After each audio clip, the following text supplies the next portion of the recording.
lama-lama kok syaratnya itu repot tuh. Karena idola saya itu Mbah Hamid Pasuruan, kebetulan wali yang jalur sulit. Kalau wali jalur jadab itu gampang, ibu-ibu rada aneh-aneh itu clear sudah. Itu lebih gampang. Itu. Tapi Mbah Hamid ini kan ma'ruf bil ilmi karena beliau pernah ngaji di Mbah Khalil Harun di Kasingan. Tapi gak lama, yang paling lama di Mbah Dimyati Termas. Beliau lama sekali ngaji di Mbah Dimyati Termas, bareng Mbah Limaksum, bareng Mbah saya, Mbah Sidik, terus bareng banyak. Kita tahu Mbah Dimyati Termas adalah adik kandung Kiai Mahfud At-Turmusi. Kiai Mahfud bin Abdullah bin Abdul Manan. Abdul Manan ini adalah awaluman lazama min ahli Jawa, mulazamah di Sayyid Az-Zabidi, Sahibul Ithaf, yang mengarang kitab Ithafus Sadat Al-Muttaqin. Itu murid mulazimnya itu orang Jawa, namanya Abdul Manan. Terus beliau punya anak namanya Abdullah, punya anak Mbah Mahfud, yang pada akhirnya jadi gurunya Mbah Hasyim siapa? Asy'ari. Mbah Mahfud ketika di Jawa, memang cerita wali itu syaratnya harus cerita grup, ada grup WA wali itu ada, mulai dulu itu ada. Jadi wali itu syaratnya harus punya grup. Karena untuk legalitas wali itu harus disahkan wali. Nggak boleh wali diangkat menteri agama, Gus ya. Nggak boleh, Gus. Nggak boleh, kata beliau nggak boleh wali diangkat menteri agama. Yang angkat harus ketua wali. Ini Gus Ali seneng kalau nggak boleh. Jadi harus punya grup. Kenapa harus punya grup? Karena syarat kebenaran itu harus disepakati, harus konsensus bena ahlil haq. Kalau NU menamakan ahwa ahlul halli wal aqdi. Kenapa demikian? Ada standarnya.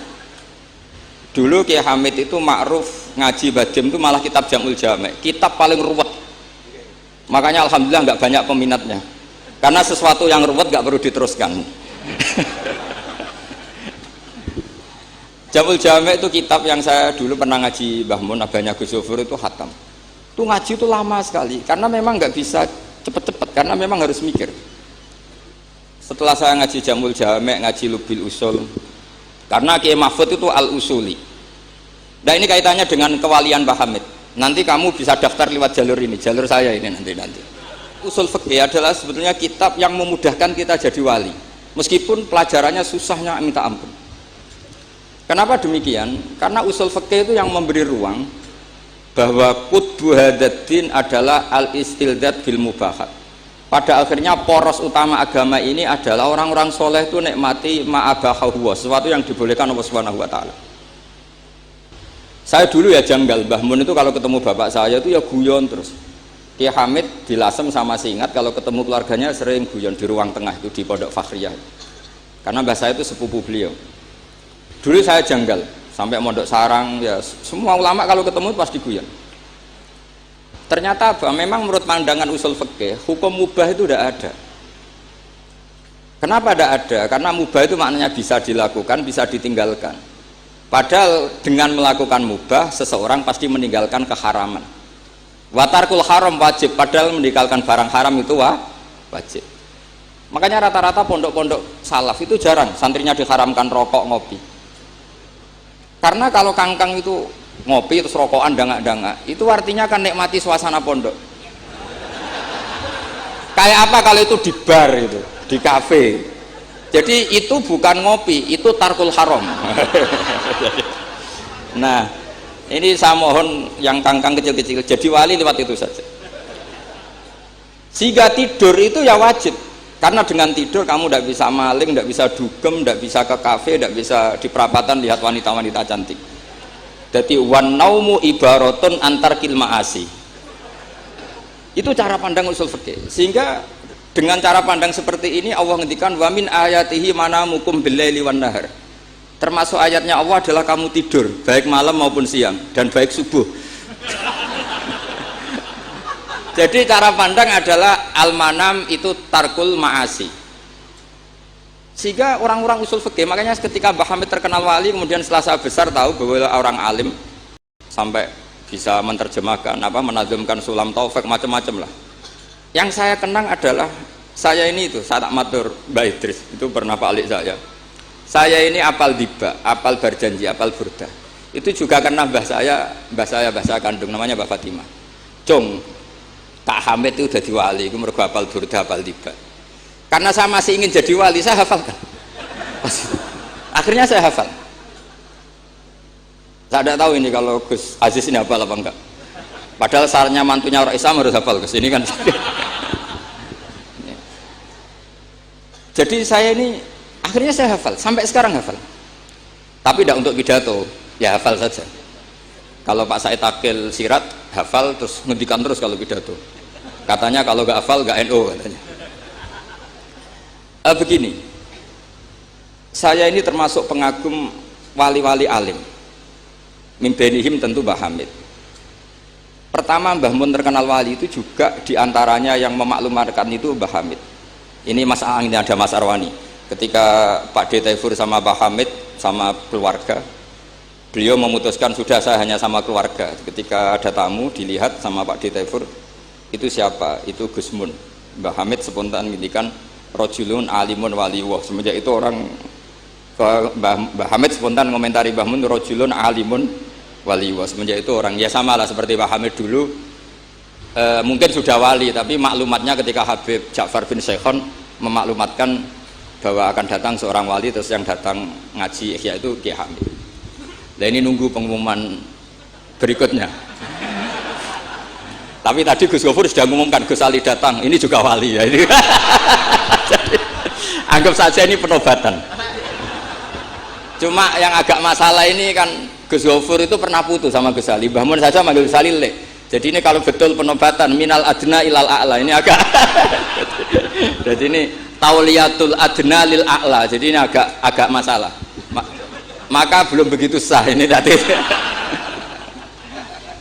Atau kalau sah ya tanpa penobatan itu memang sudah wali itu. Jadi ini begini, saya minta supaya pendaftaran wali itu lewat jalur ilmu saja. Saya punya sekian cara untuk Anda menjadi wali, dekat Allah, maksudnya wali itu dekat Allah. Tentu tidak akan sekali Mbah Hamid, sudah itu tidak sopan, ingin sekali Mbah Hamid itu tidak sopan. Jadi wali yang biasa-biasa saja. Saya pernah baca hadis di Musnad Ahmad. Suatu saat Rasulullah itu kelihatan ceria sekali.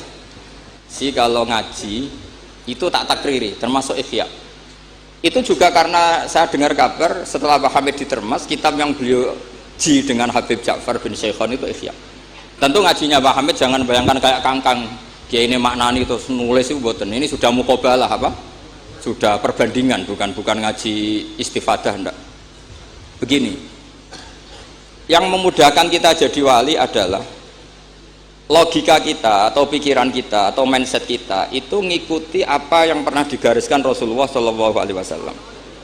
Dan Anda jika melakukan itu pasti wali. Kenapa demikian? Karena begini teks hadisnya. Suatu saat Nabi itu kelihatan senang sekali, terus beliau ngendikan, ini ada di Musnad Ahmad. Absyiru ma'asyiral muslimin, innallaha ta'ala qad fataha lakum baban minas sama. Yaqulu absyiru ma'asyiral muslimin.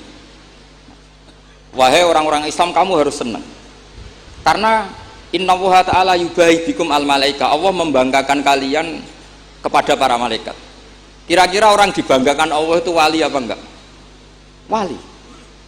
Yaitu bahwa hadhil ummah, kata Allah, umat ini, umatnya Rasulullah SAW itu berstatus addu faridotan wantazoru ukhra. Umatnya Nabi adalah umat yang sudah melakukan subuh terus nunggu datangnya zuhur. Setelah zuhur dilakukan nunggu datangnya asar begitu.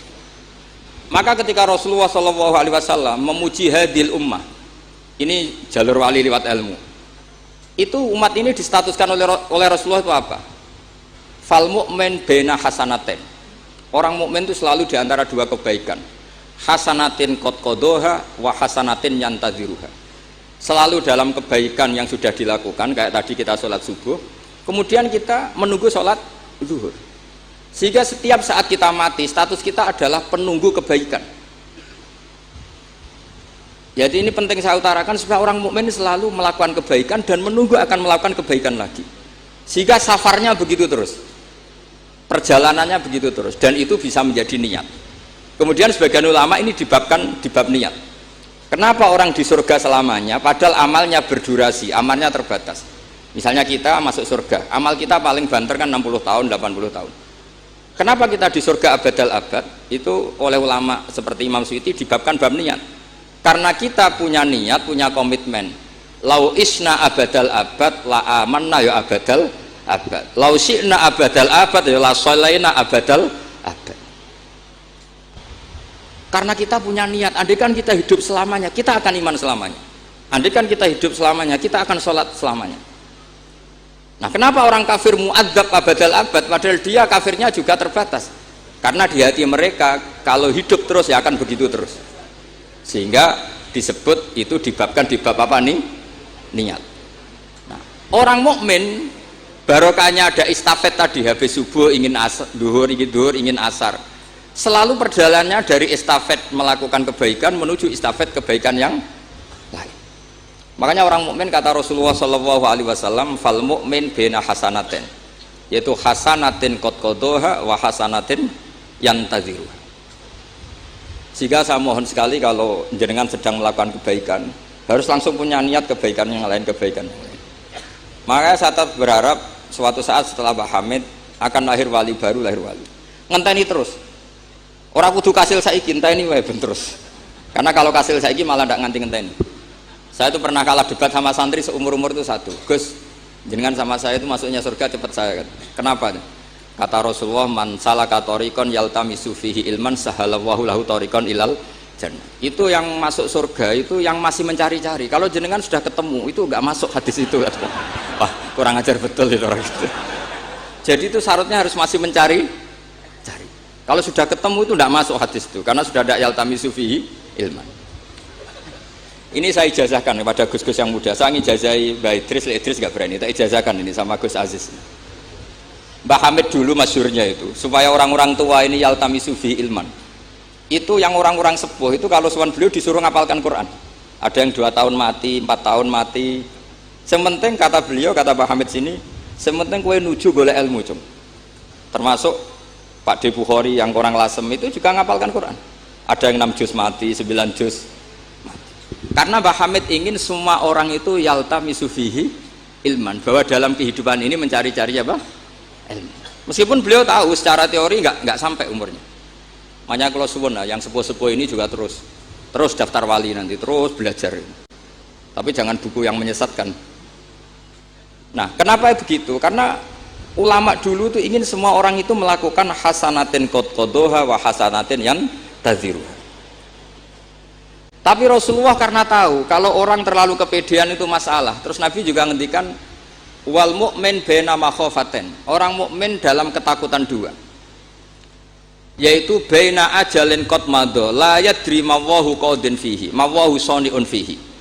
Wa baina ajalin qad baqiya la yadri ma wallahu qadin fihi. Itu betapa Rasulullah itu jami'ul kalim, orang yang kalau ngendikan itu mudah difahami. Tapi kamu jangan selalu gembira, kamu itu punya 2 ketakutan, dihimpit 2 ketakutan, yaitu ketakutan masa lalu kamu, yang kamu tidak tahu Allah akan memperlakukan kamu kayak apa, dan ajal yang akan datang kamu juga gak pernah tahu nanti kamu diperlakukan Allah kayak apa. Makanya terus ulama-ulama kalau ngarang itu biasanya dibabkan kitabul khaufi war roja. Jadi rojaknya karena al mukmin baina hasanatin, yaitu hasanatin qad qadaha wa hasanatin yantaziruha. Tapi juga al mukmin baina makhafatin, baina ajalin qad madha la yadri ma wallahu saniun fihi wa baina ajalin qad baqiya la yadri ma wallahu qadin fihi. Sehingga orang Islam semuanya stabil, ada khauf, ada roja. Dan itu lagi-lagi di kitab Ihya, kitab yang dimulazamai Mbah Mun, dimulazamai Mbah Hamid. Saya sampai sekarang masih terus belajar Ihya. Nak ra iso yo ngerpek. Saya sampai sekarang masih ngerpek kitab Ithaf itu.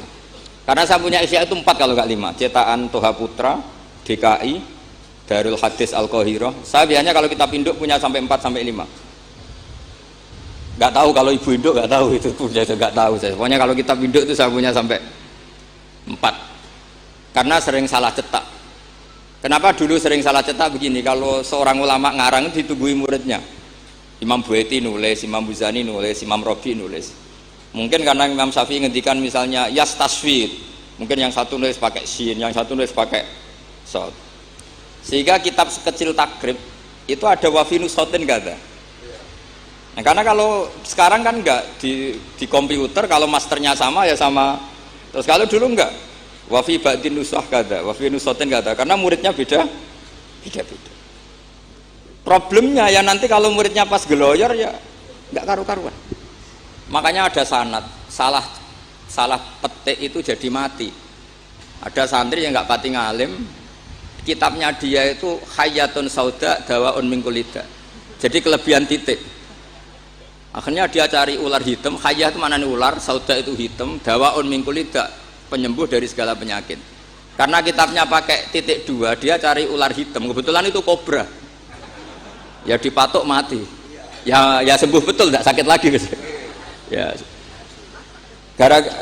Ya dia kitabnya dia itu hayatun sauda. Padahal yang benar itu habbatun sauda. Jadi kalau salah titik itu resikonya seperti itu. Jadi habbatun sauda, kitabnya dia hayatun sauda. Nah berikutnya ini mungkin yang terakhir, ini trik jadi wali. Yang mintorikil ilm, seorang lagi mintorikil ilm. Banyak kitab menjelaskan bahwa Abu Yazid Al-Bustami itu tanya, ya Allah, orang sehebat saya itu siapa? Karena beliau itu ahli ibadah. Sama Allah dijawab oleh hatif ya tentu. Kamu tidak usah tanya caranya Allah jawab gimana. Tidak wali itu tetap nggak bisa tuh. Jadi wali dulu nanti tahu sendiri. Ditunjukin temannya yang pinggirnya itu loh, teman kamu yang tidur. Kenapa ya Allah? Ini orang sama saya husnudzon, tahu bahwa saya ini baik sekali, makanya ditinggal tidur. Kalau kamu ibadah terus, jadi ada gimananya gitu sama saya. Jadi, kamu jadi wali yang jalur itu aja, yang apa? Ya husnudzon itu tadi. Sampai di Ihya itu ada makalah begini.